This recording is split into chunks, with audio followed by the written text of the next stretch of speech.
Hello, and welcome to this webinar about transatlantic relations. This is the second webinar in a series called The New World, about how big geopolitical trends change, or maybe don't change so much, in what universities do. We try to bring big politics and university cooperation together and have a talk and a dialogue about this. Now, some might remember what happened a year ago. There was election day in the US with the result, if you followed it, changing over the day. And in that year, with a new president, there's been changes also in the relation between the EU and the US, much warmer relation, I think it's fair to say. Also with new political initiatives that we will go into later. And what we will look at is how do these political developments fit with what universities are doing? Are universities ready? Can universities strengthen transatlantic relations? And I think the answer to that, many will say, of course we can. And most importantly, can universities succeed where the political actors have more difficulties in acting? And so for this, we have three very good speakers that I'm looking forward to hear. So let's get into the real content of this. So we have with us, as we have in these webinars, political and university speakers. And from the side of the European Commission, we have Martin Penny. Martin Penny is head of unit in what's called International Cooperation 1, responsible for cooperation with the Amercas. So couldn't be better than having Martin to speak about this. Then we'll go across the Atlantic and talk to Karen DePauw. Karen is outgoing graduate dean and vice president of Virginia Tech in Virginia, and a long-standing friend, I think we can say, of Europe and transatlantic relations. And she will talk a little bit about how that has worked in the many, many years she's been dealing with that. And then we skip back to Denmark and the Danish Technical University, Rasmus Larsen, who is executive vice president of that university. That will go a little bit into how does it look like practically when European and US universities work together. So we'll take those in a row. Please, if you have questions, when they come into your mind, put them in the Q&A tab, and we'll go through them at the end. So without further ado, Martin, please go ahead. What is the European Commission thinking about on transatlantic relations? Well, thank you very much, Thomas, and thank you for the invitation to speak in this webinar. First of all, apologies for my slightly croaky voice. I hope you can all understand me clearly, and if it's we're now heading into cold season in Brussels, and so excuse me for my croaky voice. But the Commission's approach to its scientific and technological relationships with the rest of the world, and in particular its transatlantic relations, is a topic which is very much at the core of this Commission's political priorities. And so I would like to talk you through the strategy and what this means for our cooperation in research and innovation, and also give context for our transatlantic relationship and partnership with the US in particular. But I'm also happy to take questions if people also have want to ask questions on our relationships with Canada or with Central America or Latin America. So let me take you through the first slide. So as you know, a stronger Europe in the world is one of the 6 central priorities of the Commissioner of the von der Leyen Commission, and the drive for level playing fields, shared values and principles, and speaking with a united voice at the level of the European Union are central to the way in which we interact with our international partners in research and innovation. And indeed, with this in mind, last May, the Commission decided to revisit its policy agenda for Europe's international engagement in research and innovation. which actually came almost a decade after the last communication in this policy area. And in doing so, we tried to involve and consult stakeholders of Europe's research and innovation system. And in particular, we benefited very much from our exchanges with the European University Association during this process. And we'd like to thank Thomas and his colleagues for the interaction in that respect. So in a nutshell, this slide gives you an overview of our new strategy. The main priorities are committing to openness in international cooperation, strengthening multilateral alliances, focusing on key challenges, particularly the green, the digital, the health, and innovation challenges, modulating our cooperation with partner countries and regions based on mutual benefits and EU interests, and thereby pursuing a level playing field approach of shared values and principles, agreed framework conditions, and reciprocity. Let me take you through each of those in a little bit more detail. So the global approach strategy has openness at its core. As we all know, research and innovation is a global endeavor, and we want our policy and our funding programs to be completely open so we can reach out to the best centers of excellence and join up resources wherever they're established to bring together partners and indeed the best minds from all across the world in order to be able to tackle more effectively the challenges that cross borders and that we all face in our countries and our societies. And this new strategy makes a strong case on how best to do that by setting out specific thematic priorities. In particular, it puts forward clear priorities in the areas of the green and digital transitions, and in health, where we must intensify our efforts to create critical mass at global level. And it highlights a number of key initiatives where we can do more. For example, it focuses on building on existing successful multilateral initiatives or developing new ones, strengthening our support and encouraging other partners to come on board. So in the US context, for example, this will include the All-Atlantic Ocean Research Alliance, Mission Innovation, which looks at clean energy, the International Bioeconomy Forum, Global Health, which is a joint undertaking, particularly looking at issues relating to poverty-related diseases. So to give you a flavor of what this means in more detail, beyond the thematic components, the global approach also brings forward the agenda of having a number of values and principles as the basis for our openness. And so principles which are dear to us at European level, such as academic freedom or research ethics, integrity, gender equality, diversity, open science. We'd like these to be agreed and implemented at a national and international level to allow for effective and trusted cooperation between our researchers and our scientists. So achieve that will take an increasingly modulated approach to our cooperation with third countries, strengthening our dialogues with interested countries to agree on the values and principles that should underpin our cooperation. And a first opportunity to see this in practice will be at an international conference that's being planned to take place in Marseille in the first half of 2022 under the auspices of the French presidency of the European Council. So we need to ensure that our cooperation is based on reciprocity and on a level playing field, take into account these common benefits and interests. And we will support the academic community in identifying potential risks in the way in which they interact internationally and their international reach, and propose ways of dealing with them so that international cooperation can flourish in a safe and a secure environment. And you see on this slide some of the issues that we'll talk about in that respect. So that gives you a flavor of the policy. What does this mean in terms of the funding programs? So Horizon Europe, which is the key program for research and innovation, it's the largest multilateral funding program in the world, and it's the key instrument to support this new agenda for international engagement. It's by default open to the world, and everybody who is a researcher listening to this webinar, there are opportunities in Horizon Europe for you.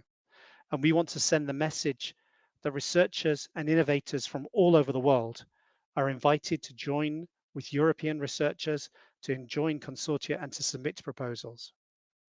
And on top of this general openness, there are targeted international cooperation actions focused on the main thematic priorities that I outlined earlier. In addition, through an ambitious association policy, Horizon Europe has become a program much broader than just the 27 member states. By association, what I mean is that the program is open for countries where we have clear shared values and principles and alignment of research priorities to effectively buy into the program and participate with the same rights and obligations as if they were a member state. And we are currently finalizing or have finalized association agreements with 18 different countries. As you may have already heard, and this has been something which I know that the European University Association has asked about in the past, in line with this strategy, the program includes a very limited number of actions in sensitive thematic areas where we've decided to restrict international cooperation, very much in line with this global approach. It concerns a very small number of calls, less than 5% of the topics which are open in the work program. And it's explicitly mentioned in the calls conditions where it applies. It's particularly in some high technology readiness level projects in the area of space technologies and also quantum technologies, to give you the examples. So I've given you the approach for the global approach and outlined what this means and how it is being implemented through the framework program. So how is this affecting our transatlantic relations? I think one of the key meetings was the EUS summit of the 15th of June. And it was a key meeting in the renewal of our relationship, particularly in research and innovation, which featured prominently in the summit conclusions. And this was the first time in many years that research has featured so prominently throughout the summit conclusions. It underpins many of the areas in which our political leaders have agreed to work more.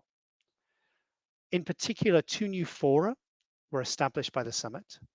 The Trade and Technology Council, which aims to expand trade and investment, but also cooperate in things which facilitate those, such as standards development, regulatory policy, policy on technology and digital issues, supply chains, and in particular on cooperative research, which underpins so many of these areas. There, the TTC, as we call it, the Trade and Technology Council, has started and become effective very quickly.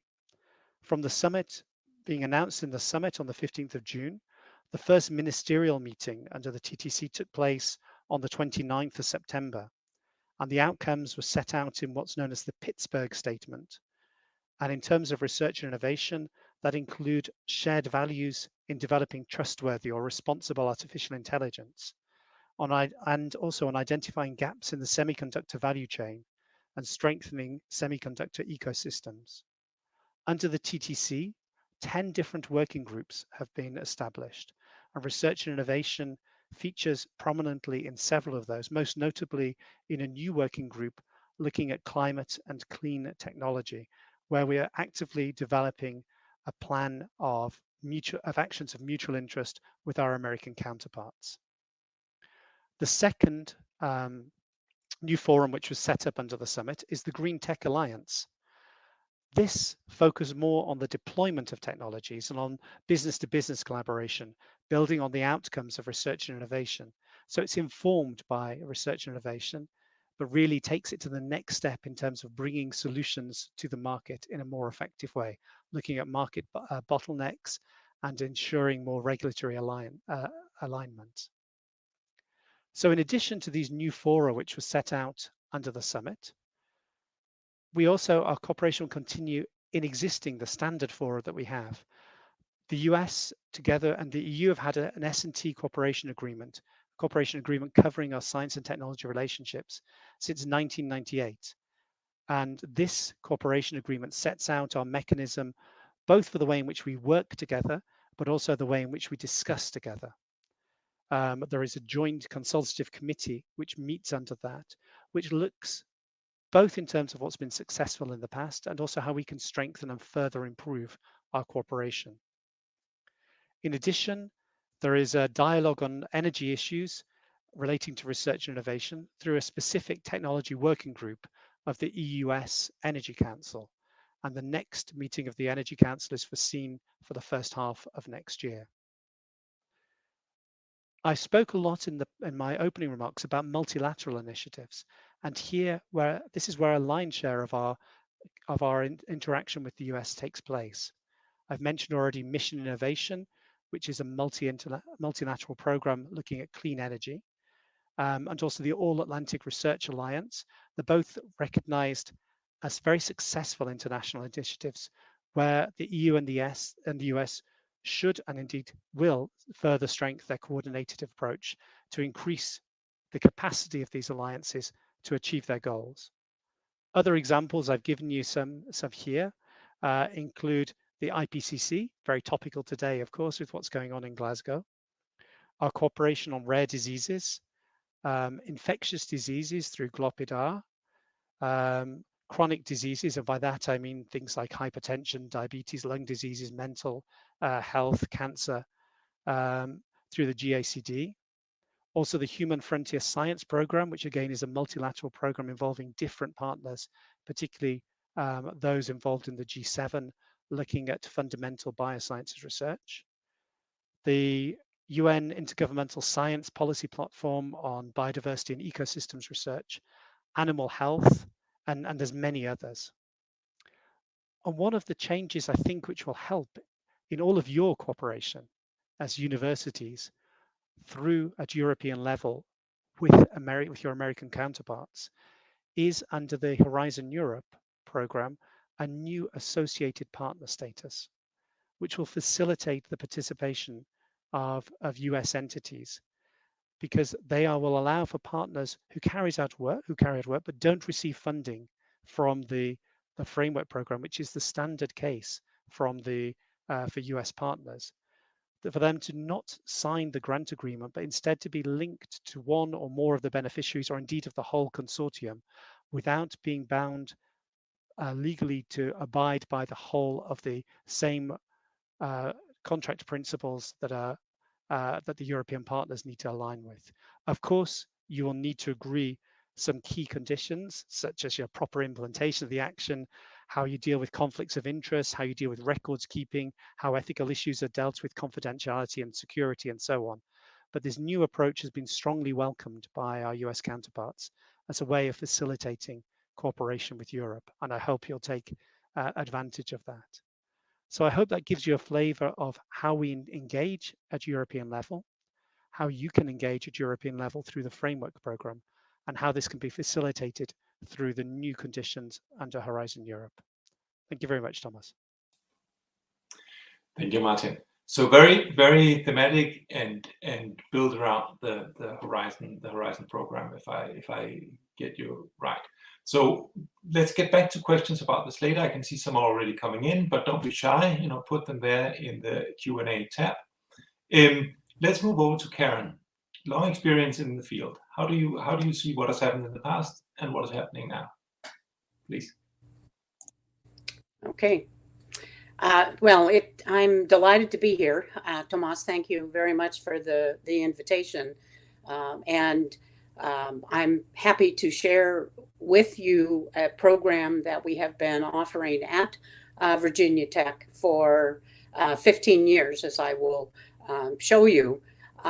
And one additional comment here, it has been my absolute pleasure to learn from the EUA, the CDE, and the EU in this process that I've been going through with our graduate students at Virginia Tech. We know, yes, higher education is changing around the world, and I always like to remind ourselves that it is the challenge of change and the challenge to change. And those are key things that in moving forward that we have to do. I want to share with you that before moving to Virginia Tech in 2002, I was very much influenced by this book by James Duderstadt, A University for the 21st Century. And he named that 21st century university as a social institution with social responsibility and a global perspective. And that's what led me, in part, to develop this unique program at Virginia Tech in the graduate school, Transformative Graduate Education Initiative, or TGE. And I was trying to redo the way that we did graduate education at the institution in the United States, and focusing on, as you can see, highlighted a little bit, preparing the future professoriate, because the future of our universities are very much dependent upon those faculty who come into it, and graduate education is key there. So the program that we have is built upon that, preparing the future professoriate, a global perspectives program. To date, we have been in existence since 2006, 15 years of programming and 4 different kind of programs that I'll talk about. Over 250 participants, and these are primarily graduate students, master's and doctoral candidates from Virginia Tech, University of Basel, and University of Zurich. Plus, there was a special program that I ran with graduate deans from the United States. We have held 10 summits at the Swiss Embassy in Washington, D.C. We have 10 published manuals. And for, I think, 4 or 5 years, I taught a transferable skills course, co-taught it with colleagues at the University of Basel. The program, in order to go on this program to be selected, it is a competitive application process. There are 2 required courses that they have to take, and that's preparing the future professoriate and a contemporary pedagogy course to be able to qualify to go. During our trip, there are individual projects, journals, blogs, group projects that are all related to a theme. We have a theme identified for each of the years. And the program really consists of visiting to universities, interacting with the academic leadership, faculty, staff, and students at various universities. And I will show you the ones that we have visited. There's also what I think is really important, the cultural events that everybody who participates can experience. And one of the key elements here, because this is not a typical study abroad from the US perspective, all of the costs for all of the participants are covered by the graduate school, because I did not want this to be limited to only those who could pay for their travel. Excuse me. You can just glance through these topics. These were some of the themes that we used in our primarily Switzerland program. You can see that some of them align with the EUA and things that you were actually working on, which it was great fun to interact with those. These are all published on the website that we have, and you can see it listed there. You can see that there's a Switzerland program, and I'll talk more about 2 other programs that we have. Last summer, or a few months ago, we held the Global Perspectives 15-year reunion. And just at a glance, you can see the countries where we have, where I've taken programs, and the various universities and places that we visited. And so it began at the Virginia Tech Steger Center in Riva San Vitale in Switzerland. It's owned and operated by Virginia Tech. And we would go and visit. And so I have a few slides here that just show you some of the highlights. In year 1, it was a smaller group. We were just getting started. And it was kind of a test to see how we could keep this program going. And you will see photos of places that we visited. In 2011, that's when we developed a partnership with the University of Basel. because they were very interested. We had visited Basel, but they were very interested at that time in coming to the United States and having a similar program. So in 2011, Virginia Tech, we would go to primarily Switzerland, Italy, and France, and then they would bring students and participants to the United States. That continued for several years, and I'll come back to that. In 2012, decided to explore the Future Professoriate Global in Chile. And so we attempted that program.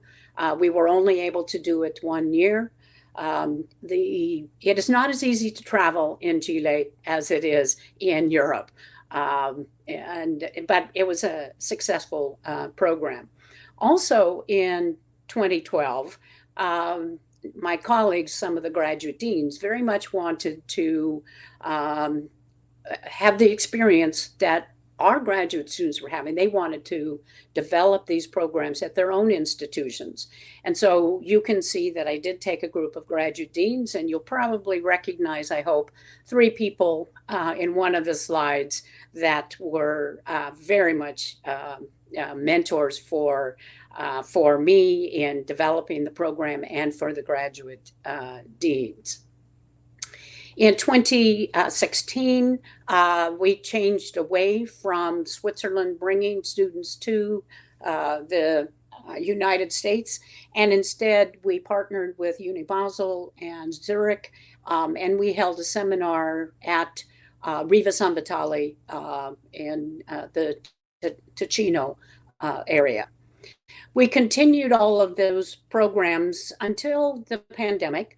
And then in 2020 and 21, we obviously couldn't be traveling. And so, as you can see there, we invited Switzerland, Italy, and France, some of the universities, and the EUA, and they came to Blacksburg. So we had to do that in a virtual world. The Swiss embassy in the United States, we had seminars, and each of those seminars was around the theme that was studied during that year. In 2016, I had the opportunity to develop the program for Ecuador, and in particular, University San Francisco de Quito. And that evolved into a wonderful program that continues to evolve in kind of the Latin America. And although it started for us in Chile and then to Ecuador, it is USFQ that developed a shift program, as they call it, and they wanted to lead the conversation about how to be preparing future faculty members for work in this changing university. USFQ was able to bring some of their faculty for 3 years in a row at the same time that I was taking groups to USFQ and Ecuador.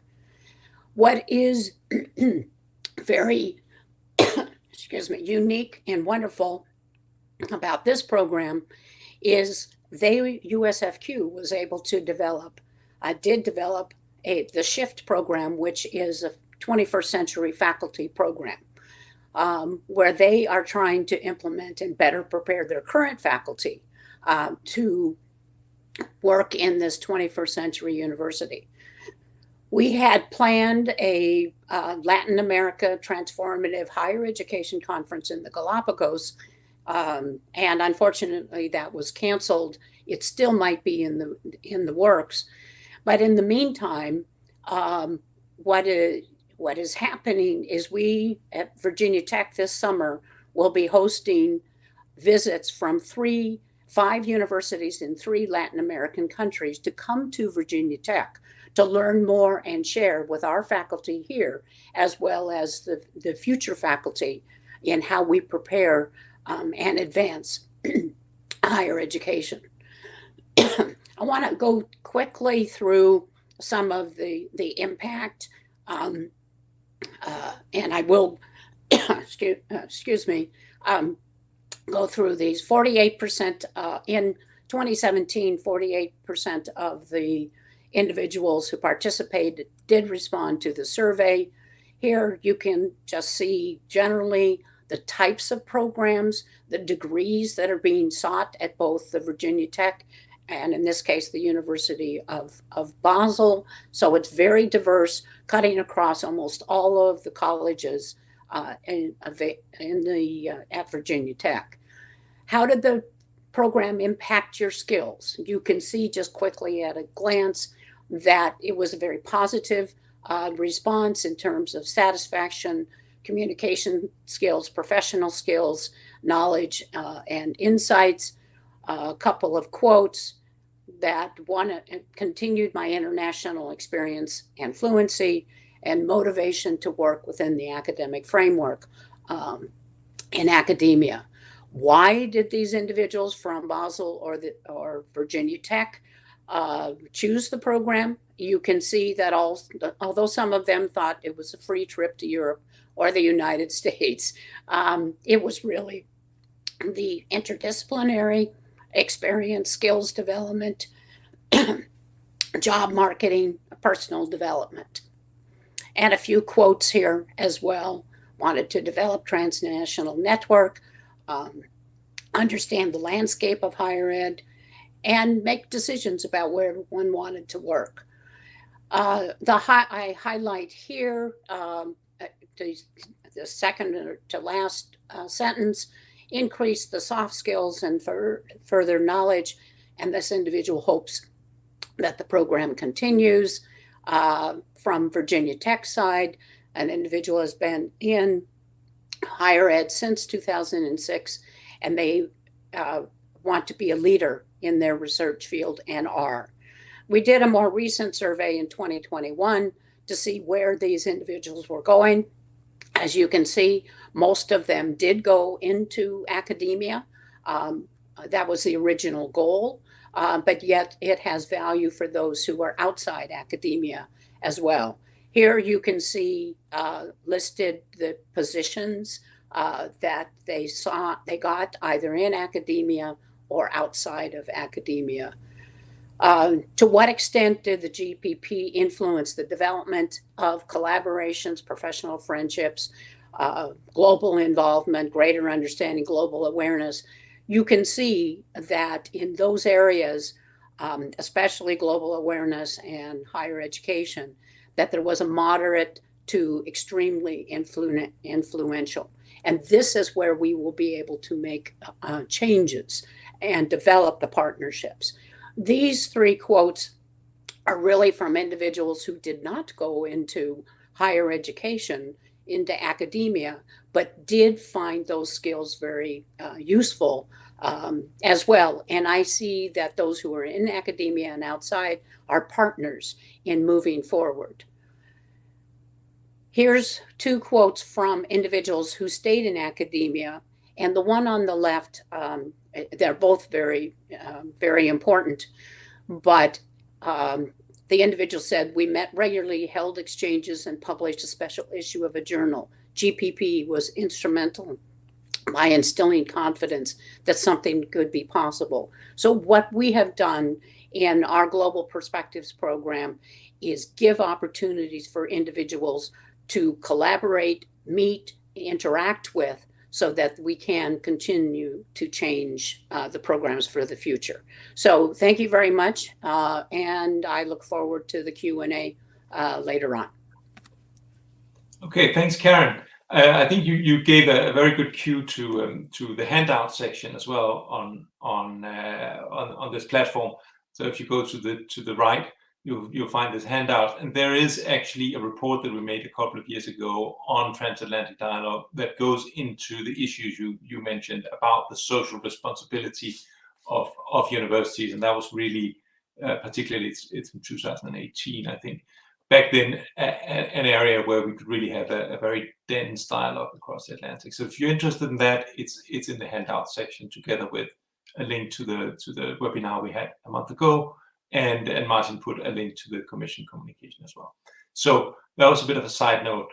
Let's go on to Rasmus Larsen from Danish Technical University and see how that looks from their transatlantic relations. Please, go ahead.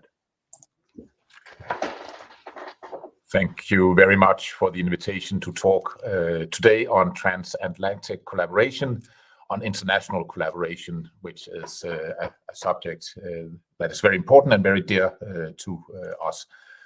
It's quite obvious that collaboration leads us further than no collaboration.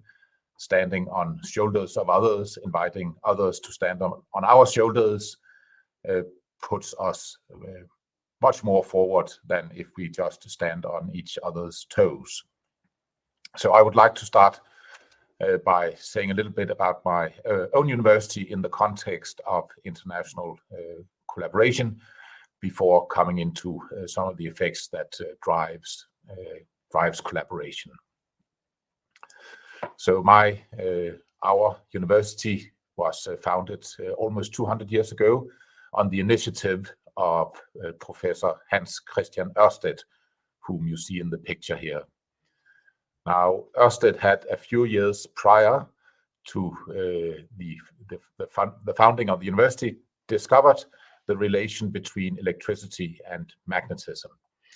And this discovery he published in 1820, and following that he traveled the scientific centers of Europe, including École Polytechnique in Paris. And from that visit, he took the vision of a polytechnic school to Copenhagen, and that vision became DTU. Now, Ørsted also formulated the university mission that we still operate under today, namely that we should develop and create value through the technical and natural sciences for the benefit of society. And collaboration is really intrinsic in pursuing this mission.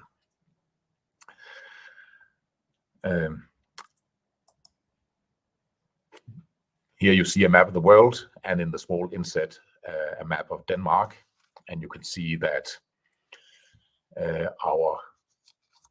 the sites our university operates. We have a main campus in the city of Lyngby, just north of the capital of Copenhagen, and we have two other main campuses in Ballerup and in Risø. And then we operate a number of research facilities in the western part of the country.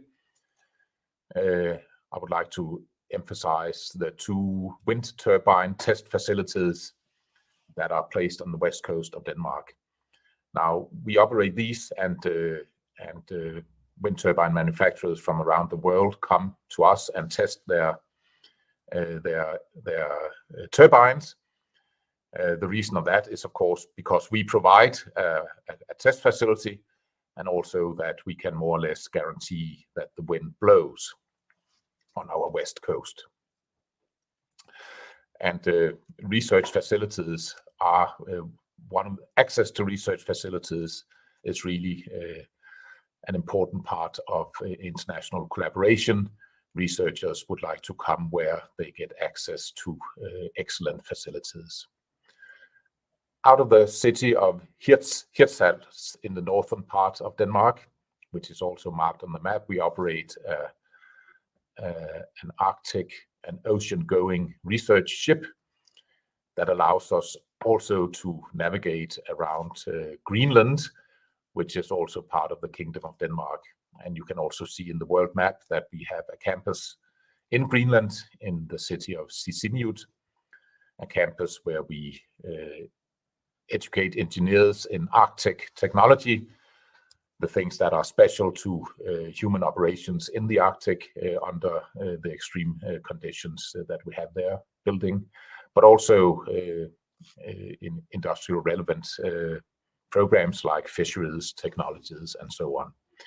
And then, of course, I point this out because thinking of transatlantic collaboration, Greenland is right in the middle, and there are many wonderful research opportunities there, not the least to do with climate change and how that can be observed in Greenland, in the ice cap. And also in the Arctic, how climate change also changes how we can sail in the northern part of the hemisphere, and also, as I hinted on, how fisheries change. Preparing for this presentation, I also looked into what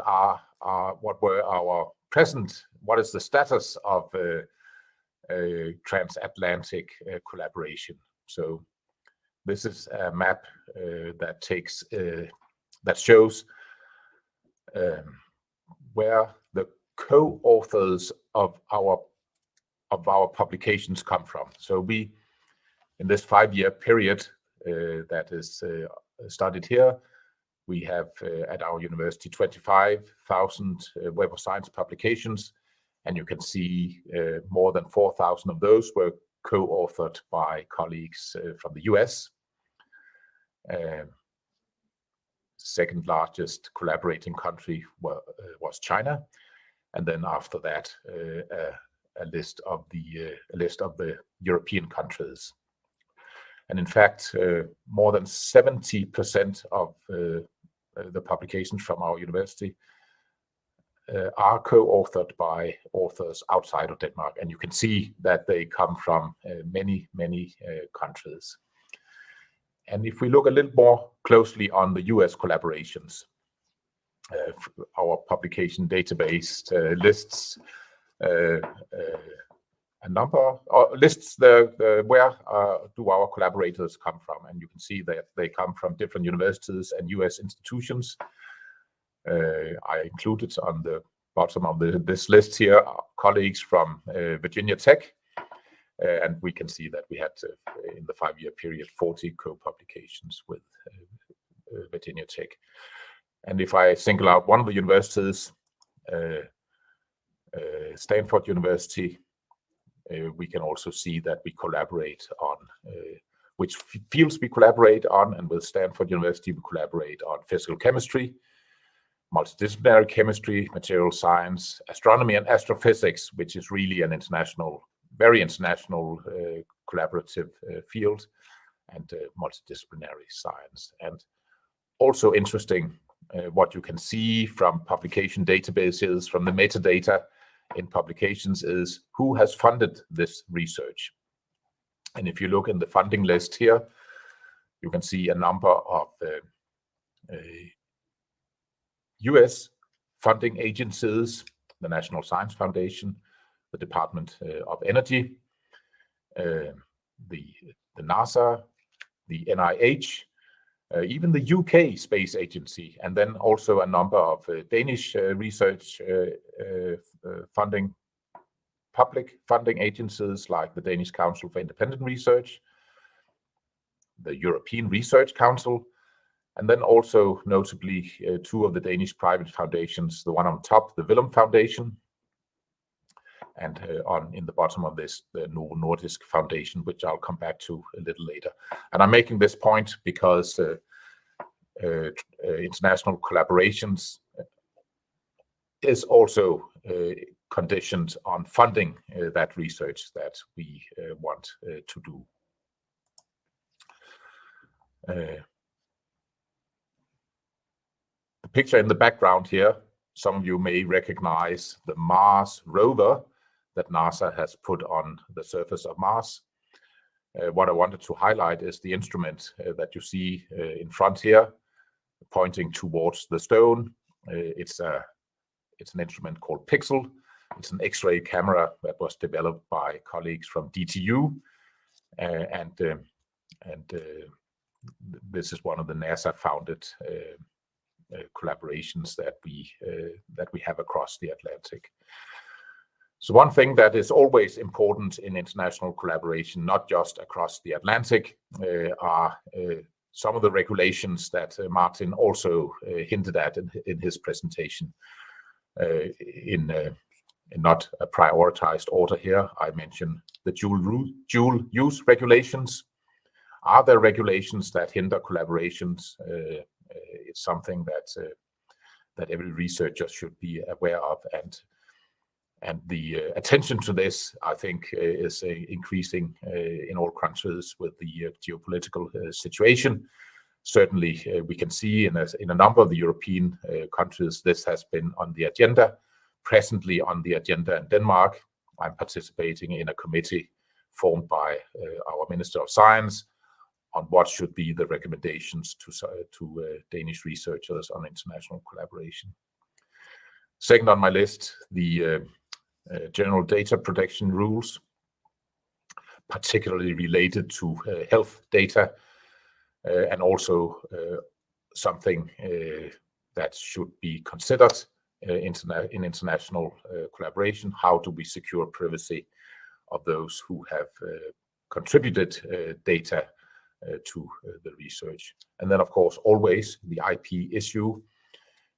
Working internationally, we must always consider what about the intellectual property rights that comes out of this collaboration. I'm not saying that these are not things that should be overcome, but something that is important to consider in any collaboration. As an example of international collaboration I would like to mention the Eurotech University Alliance that our university is part of. So it's an alliance of 6 universities. You can see here, TU Eindhoven, École Polytechnique in Paris, École Polytechnique Fédérale in Lausanne in Switzerland, TU München in Germany, and the Technion in Haifa in Israel. So this is a university alliance that we formed 10 years ago. I took the initial steps 10 years ago, and we have developed over the past 10 years, and with 3 purposes, with essentially 3 purposes. First, to promote in-depth collaboration between our universities on research, on innovation, and on education, to provide opportunities for our researchers that they would not have had without the alliance. It could be access to excellent partners, access to research infrastructure, taking on tasks that we could not have done ourselves. Secondly, and this is important for the alliance, to maximize our collaboration through the funding opportunities provided by the European Commission. So it's one, of course, taking advantage of that funding, but secondly, also to fulfilling the goals set of the Commission for solving societal challenges. That's the second task. And then thirdly, to provide high quality input to the policy of our societies and the Commission, and bringing technical solutions to society. And what really drives this collaboration is that the Commission assigns funding to research that we as universities, as an alliance of universities, can use to drive our research forward. European Commission funding, as Martin also hinted, is an important tool, but there are of course also funding agencies outside of the Commission, and I wanted to mention again the Novo Nordisk Foundation. So the Novo Nordisk is a Danish pharmaceutical company. It's next year it will celebrate its 100-year anniversary. It was founded by Nobel laureate August Krogh, and the company is foundation owned, and the foundation sends money back to research. And the company has been very successful. The foundation owns now a portfolio of pharma and biotech companies, and it has become one of the 3 largest research granting private foundations in the world. And it has a focus on international collaboration that we can take advantage of. I'm mentioning 3 examples here. The Novo Nordisk Foundation Center for Biosustainability that we are hosting at our university. It has operated for 10 years with a 200 million euro grant, and we have just moved into the second period with a 100 million euro grant for the next 5 years. And this is a multi-center activity with the main hub here at DTU, but with the hubs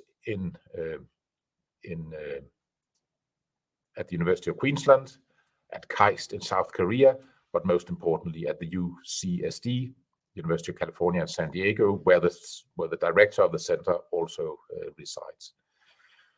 The foundation has recently funded a center at the Broad Institute in Boston for genomic mechanisms of disease, and to stimulate transatlantic collaboration between that center and researchers at the Danish universities. And the final example is an educational program that we are conducting in collaboration with North Carolina State University, which is also funded by the foundation. And one of the backgrounds for this collaboration, aside of the quality of the two universities in the disciplines considered, is that Novo Nordisk and the sister company Novozymes has large production facilities in North Carolina. And all of this is to say that when we establish funding mechanisms for this collaboration, we can see that the collaboration really takes off. And with that, I would like to end my presentation. Thank you for your attention. Thank you very much, Rasmus. I think that was a very, very rich presentation, and thanks also for giving some numbers on the funding. And just an aside note, your results on who were the partners, I think are very typical. We made a survey last year, and where we asked, so who were your main partners? And one of the points is, and we shouldn't talk China. I think we'll talk China in December when we talk about foreign interference, but that universities don't choose in sort of the geopolitical partition that we see, that they have, both Chinese and US as very, very important partners. So many thanks for that. There's a, I think, very pertinent question in the feed here from Denis Kozanoglu about the inclusion of SMEs and startups, and I think it's I'd like to hear your opinion about it for several reasons. One is because in the summit conclusions from 15th June that Martin mentions, there is a lot about we should boost mobility and exchange also of entrepreneurs, and I can say from the side of the EUA we have been very much about the tech and trade council should not only be tech regulation but also tech creation. But also to Karen and Rasmus, knowing that your universities are very much engaged in innovation, and I'm sure that it's interesting to see, are these relations, are they more academic? So Karen, you talked about also staff development, or are you also looking at developing your entrepreneurs and your innovation activities in that sense? But Martin, just to start off with you, politically, how is that supported? I think if we start off with the way in which the framework program is set up, any type of research entity can participate. And so, yes, there are opportunities in all of the activities that I talked about for SMEs, for startups. However, one of the new aspects of the framework program Horizon Europe is what we call the third pillar, which focuses on innovation and includes the new European Innovation Council. And that's where there will be a lot more support. And you see that already in the calls that have been issued, particularly for SMEs, and also in terms of translating research results into new business ventures. There are a whole range of different actions. I'm not a specialist in that area. It's a very different part of the Commission that deals with that. But you will see there are opportunities, what they call the Pathfinder, for taking research which is already may had a proof of concept and taking it further to see if there is really market potential. There is the transition instrument, which is really looking at research where we've already proven some potential and actually showing how that could be taken onto the market. And then there are other activities where they are looking at how we can take research forward into real innovation. And there are blended finance in terms of providing grants and also providing equity, working particularly with business ventures, working together with people who invest in research in terms of business angels and venture capitalists and so on. So I think the best thing to do is to look at the information on the European Innovation Council, and you'll get the answers to that. In terms of an international context to that, yes, this is also the case. You know, we want to work much more and bring together our business partners both in the EU and in the US.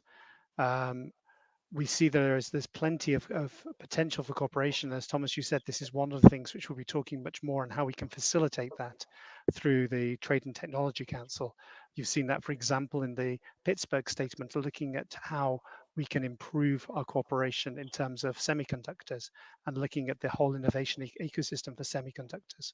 So that gives you a specific example with the US. Great, thank you very much, Rasmus. You were indicating. Yes, you asked about the importance to international collaboration, also to SMEs. And one segment of SMEs, just an example, are the startup and spin-out companies from the university.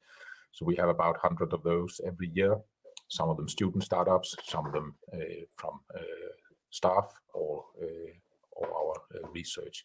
Now, in the Eurotech Alliance, we have started what we call the European Venture Program, where we give the participating startups in that program the opportunity to meet mentors and markets at the other universities. And this is a huge advantage, particularly for those companies that comes from a small country like Denmark, or even Israel and Holland, but also France and Germany, because many of those companies must go international with their products, and they cannot just find one national market. And therefore, the international collaboration and also the transatlantic collaboration is important to the startup segment, particularly that which is in advanced technology. Great, thanks. Karen, do you want to chip in on that? Just a couple of quick comments, because yes, my focus was on the preparation of the future faculty and academic staff. But at Virginia Tech, we do have lots of research partnerships, collaborations, and even moving into entrepreneurship as well. So what I talked about was just one piece of it, but there are a lot of those that exist. And I think we need to do more of that and get, as we prepare the future faculty, researchers, et cetera, we need to incorporate more about the research and the entrepreneurship into those preparation programs. Yeah, no, I can see that, and it reminds me of when we did our big innovation report, and there's a new innovation report coming out very soon, I should say. And you went around and talked to these student entrepreneurs and research entrepreneurs, and they said, you know, in Europe they wanted to go to places in the world, Silicon Valley and Shanghai, but there might be a possibility for also to say, you know, American entrepreneurs would want to go to Europe. And I think with the maturity of our ecosystems really growing in these years, that's actually an opportunity. But that's sort of my own speculation on this. We are out of time, unfortunately, because at least I could talk to the three of you for a much longer time about these areas. I think we covered the ground amazingly well, both what happens on the political side, you know, where is the Commission, where are these new initiatives. I think, Martin, I'm not wrong if I say much of that is still in the making, but also having a look at the enrichment of that kind of mobility and that kind of international exchange that Karen gave. and from Rasmus also the how that looks from an institutional perspective. Who do we work with? Where is the US? And it just is a very, very important partner. There's no doubt about that. So certainly not the last word on this discussion. If you're interested in following the rest of the series, we have on, if I'm not wrong, on 9 December, we'll have our slide here, there you go. 9 December, we will talk about risk assessment for international partnerships. And at that point, we should have European guidelines for countering foreign interference in research. So we'll talk about those, but we'll also talk about some of the national initiatives that exist on that. So that's the last webinar for this time. I can see Otto Schmidt says Latin America. If we go forward with more webinars, and I'm sure we will at some point, we can certainly talk about Latin America. That's also a strong partner region for EUA and for European universities all in all. But for now, thank you very much. I hope you enjoyed it. If you missed some of it, you can go on YouTube. You can go on YouTube and see the former webinar that we had as well. And I hope I'll see many of you next time when we talk about risk assessment in international partnerships. Goodbye for now.